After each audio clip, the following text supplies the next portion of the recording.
The secret came out during the investigation. Not through Bei Yao. Not through Li Wei. Not through some dramatic confession. It came from documents. Cold. Boring.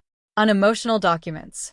Which, ironically, tend to destroy liars much more effectively than emotions ever can. One afternoon, investigators contacted several people connected to the case, including Chinju, including his parents, including me. The lead investigator sat across from us and opened a file. A very thick file. That is never a good sign. If the paperwork starts looking like a college textbook, somebody's life is about to get interesting. He flipped through several pages, then stopped. What we're about to discuss may surprise you. Honestly, after everything we'd been through, I thought surprises had been discontinued. I was wrong. Very wrong. The investigator explained that Bei Yao had been running the same scheme for years. Years. Not months. Not one relationship. Years. And multiple relationships. The room went silent. Again. Apparently Chinju wasn't the first man. He wasn't even the second. Investigators uncovered a pattern. A very clear pattern. Bei Yao would identify someone emotionally vulnerable. Someone eager to help. Someone desperate to feel important. Then she'd slowly build dependency. Affection. Trust. Sympathy. Until eventually money entered the picture. Sometimes loans. Sometimes gifts. Sometimes investments. Different methods. Same outcome. The men lost money. Bei Yao moved on. Girl wasn't collecting boyfriends. She was collecting funding rounds. One former boyfriend lost enough money to sell his apartment. Another borrowed from relatives. A third cut ties with his family after defending her. The stories were disturbingly similar. Different names. Different cities. Same ending. The investigator slid several photographs across the table. Chinju stared at them. His face went pale. Because in every picture, Bei Yao wore the exact same smile. The smile he'd once believed was special. The smile he'd once thought belonged only to him. Turns out it was basically a corporate logo, licensed and distributed widely. Exclusive? Sir, that smile had a loyalty program. Then came Li Wei. The famous Li Wei. The great love of her life. The man she'd risked everything for. The investigator almost laughed when discussing him. Because Li Wei had his own story. And it wasn't romantic. Not even slightly. According to the evidence, Li Wei wasn't some devoted soulmate. He was a business partner. A willing participant. The two of them had worked together repeatedly. Sharing money. Sharing information. Sharing victims. For years. The room exploded. Chinju's father stood up immediately. What are you saying? The investigator remained calm. We believe many of the financial transfers were coordinated. Coordinated. That single word hit like a freight train. Because it meant something horrifying. It meant Bei Yao hadn't simply fallen in love with another man. It meant she may have deliberately manipulated multiple people while working alongside him. Including Chinju. Especially Chinju. And suddenly the entire affair looked different. Much different. The romance. The tears. The promises. The pregnancy lie. The dramatic speeches. Every piece looked less like love. And more like strategy. The relationship wasn't a love story. It was a business model. For several minutes, nobody spoke. Then Chinju quietly asked, "So none of it was real?" The investigator didn't answer. He didn't need to. The silence answered for him. That night Chinju locked himself in his room. Hours passed. Then more hours. Nobody heard anything. No television. No phone calls. No conversation. Nothing. Just silence. The next morning he finally came out. Looking calmer than I'd seen him in years. Strangely calm. The dangerous kind of calm. The kind that appears after someone stops fighting reality. He rolled into the kitchen. Sat down. Looked directly at me. And said, "You were right." I nearly laughed. Not because it was funny. Because of how absurdly late those words arrived. Years late. A dead child late. A destroyed marriage late. A life-altering tragedy late. Some realizations arrive by express mail.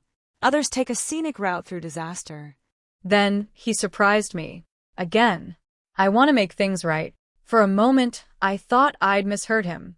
Make things right? How? There was no rewind button. No magical fix. No way to restore what was lost. Yet for the first time, I believed he was sincere. Not because he deserved forgiveness. Not because he deserved redemption. But because the arrogance was finally gone. The delusion was finally gone. All that remained was regret. And regret can be honest. Painfully honest. Over the following weeks, he cooperated fully with investigators. Provided records, messages, passwords, anything they requested. He even contacted people he'd borrowed money from, personally, one by one, apologizing, trying to create repayment plans, trying to take responsibility. Many refused to forgive him. Some hung up immediately. Others cursed at him. Honestly, they had every right. But he kept trying, because for the first time, he wasn't looking for sympathy. He was accepting consequences. Meanwhile, Bei Yao's situation continued deteriorating. Investigators kept finding more evidence, more victims, more transactions, more lies. Every week seemed worse than the last. Then came the day everything became public. The official announcement, the charges, the evidence summary, the media coverage. The headlines spread everywhere. And when people saw the full story, the reaction was immediate, brutal, unforgiving, because the woman who spent years portraying herself as a victim had apparently left a trail of victims behind her. But the most shocking moment wasn't the announcement. It wasn't the evidence. It wasn't even the charges. The most shocking moment came later that evening, when Bei Yao requested a meeting. Not with investigators. Not with lawyers. Not with Li Wei. With me. Specifically me. And, according to her lawyer, she claimed she had something important to say. Something she had never told anyone before. Something connected to the day of the explosion. The day my daughter died. And when I heard that, for the first time in a very long while, I felt afraid. I almost refused the meeting. Almost. After everything Bei Yao had done. After every lie. Every manipulation. Every betrayal. The last thing I wanted was another conversation. But then her lawyer repeated something that caught my attention. It concerns the day of the accident. The accident. The explosion. The day my daughter died. The day my life split into a before and after. That was enough. A week later I agreed to meet. The meeting took place in a small interview room. Nothing dramatic. No courtroom. No television cameras. Just a table. 4 walls. And Bei Yao. The moment she walked in, I barely recognized her. Gone were the designer clothes. Gone was the confidence. Gone was the carefully curated image. She looked exhausted. Older. Smaller somehow. Like reality had finally caught up with her. Turns out consequences are an aggressive skincare routine. For several seconds, neither of us spoke. Then she sat down, looked at me, and said, "I'm sorry." I almost laughed. Not because it was funny, because of how meaningless those words felt. Sorry. Such a tiny word. A word people throw around when they bump into someone at a grocery store. Not when they've helped destroy lives. Not when a child is dead. Not when years of pain exist. Sorry wasn't enough. It could never be enough. She seemed to understand that. Because she didn't repeat it. Instead, she lowered her eyes. And finally told me why she'd asked for the meeting. What happened that day wasn't an accident. The room became very quiet. Very, very quiet. I felt my stomach drop. Slowly. Painfully. Because part of me already knew. Deep down. The pieces had never fully fit together. The timing. The behavior. The choices. Something had always felt wrong. Bei Yao took a shaky breath. Then continued. The day of the explosion, Chinju called me.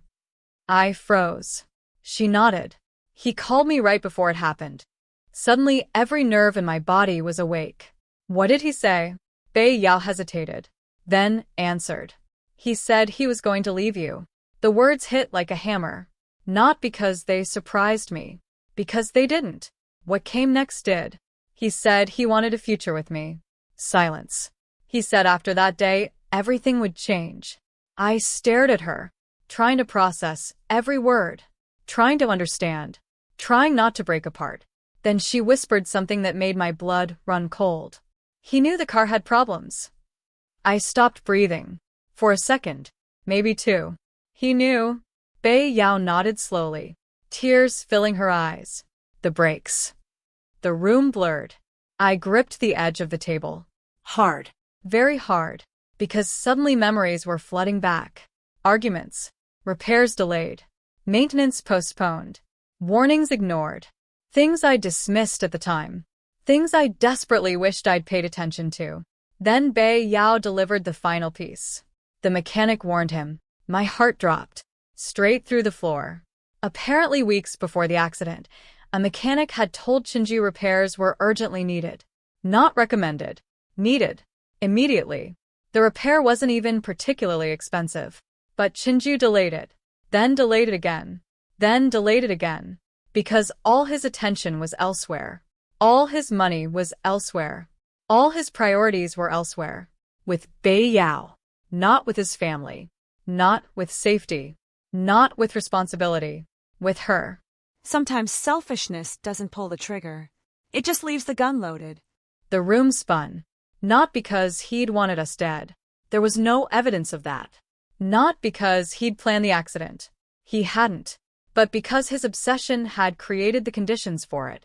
Every ignored warning. Every missed repair. Every reckless choice. Each one a brick in the road leading directly to tragedy. And my daughter paid the price. Bei Yao was crying openly now. I didn't know anyone would die. Neither did he. Neither did I. But ignorance doesn't erase consequences. Nothing does. For a long time neither of us spoke. Eventually I asked the question that mattered most. Why tell me now? Her answer came immediately. Because she'd already rehearsed it. Because I'm going away. And she was. The investigation was nearly complete. The evidence was overwhelming. The future waiting for her looked nothing like the life she'd imagined. For the first time, there were no escape routes. No backup plans. No new victims. No rescue. Only consequences. Then she looked at me one final time and said something I never expected. You loved your daughter more than anyone I've ever known. The words hurt because they were true. I did. I still do. Always will. Bei Yao wiped her eyes, then quietly left the room. And that was the last time I ever saw her. The last chapter of her story ended not with drama, not with victory, not with revenge. Just emptiness. The kind of emptiness people create when they spend years taking from others. Eventually, there is nothing left. Not even themselves. A month later the case concluded. Li Wei was arrested. Bei Yao faced multiple charges. Civil lawsuits followed. Financial claims followed. Everything unraveled. Exactly as investigators predicted. Meanwhile, Chinju continued rebuilding what remained of his life. Slowly. Painfully. Without excuses. Without denial. He attended therapy. Worked with investigators. Started repaying debts. Apologized to people he'd hurt. Not because forgiveness was guaranteed. Because it wasn't. But because accountability mattered. One evening he came to see me. Just before sunset. The sky painted gold. The kind of evening my daughter used to love. For a while we stood there quietly. Then he spoke. I think about her every day. Her. He couldn't even say our daughter's name without crying. Neither could I. Some wounds never fully close. He looked toward the horizon. Then whispered. I'm sorry. There it was again. That tiny word. Sorry. Still not enough. Never enough. But this time, for the first time, I believed he meant it. And strangely, that mattered. Not because it erased the past. Nothing could. But because truth had finally arrived. Late. Broken. Covered in ashes. But real. And sometimes reality is all that's left. As the sun disappeared below the skyline, I thought about everything we'd lost. Everything we'd survived. Everything we'd learned. Then I thought about my daughter. Her smile. Her laugh. Her tiny hand in mine. And I made a promise. The same promise I'd made every day since she left. I would keep living. Not for revenge. Not for justice. Not for closure. For her. Because the people we love never truly disappear. They become part of the story we carry forward. And that story was finally over. The end. Before we wrap up this story, I want to give my own thoughts. If I had been in her shoes, I honestly don't think my biggest anger would have been toward Beiyao. Would I be angry at her? Absolutely. But Beiyao never stood at an altar and made promises to me. She never vowed to protect our family. She never promised to put our child first. Chinju did, and that's why, for me, the biggest responsibility would always belong to him. A lot of people like to blame the other woman. But at the end of the day, nobody can steal a loyal partner. A loyal partner has to willingly open the door. And Chinju didn't just open the door. He practically rolled out a red carpet. Now, would I have forgiven him? Maybe one day. Forgiveness is for peace. It's for healing. It's for letting go of the anger that's weighing you down. But forgiveness doesn't automatically mean reconciliation. Those are two completely different things. Some people change. Some people genuinely regret what they've done. But that doesn't erase the damage. It doesn't bring back lost years. It doesn't rebuild trust overnight. And sometimes the most loving thing you can do for yourself is walk away and never look back. Because real victory isn't watching the people who hurt you suffer. Real victory is waking up one day and realizing they no longer control your happiness. They no longer ruin your mornings. They no longer occupy space in your thoughts. You've moved forward. You've healed. You've built something better. And they're simply part of a chapter you've already finished reading. For me, that's the true lesson of this story. Protect your peace. Protect your family. Protect your future. And never ignore red flags just because they're wrapped in a pretty package. Because sometimes the people who save your life are the ones telling you the truth. And sometimes the people who destroy it are the ones telling you exactly what you want to hear. But that's just my opinion. Let me know what you think down in the comments. Who do you think was most responsible for everything that happened? Was it Beiyao? Was it Chinju? Or was everybody guilty in their own way? I'd love to hear your thoughts. And if you enjoyed this story, don't forget to like, subscribe, and turn on notifications so you never miss the next dose of Reddit drama. Until next time, take care of yourselves, and I'll see you in the next story.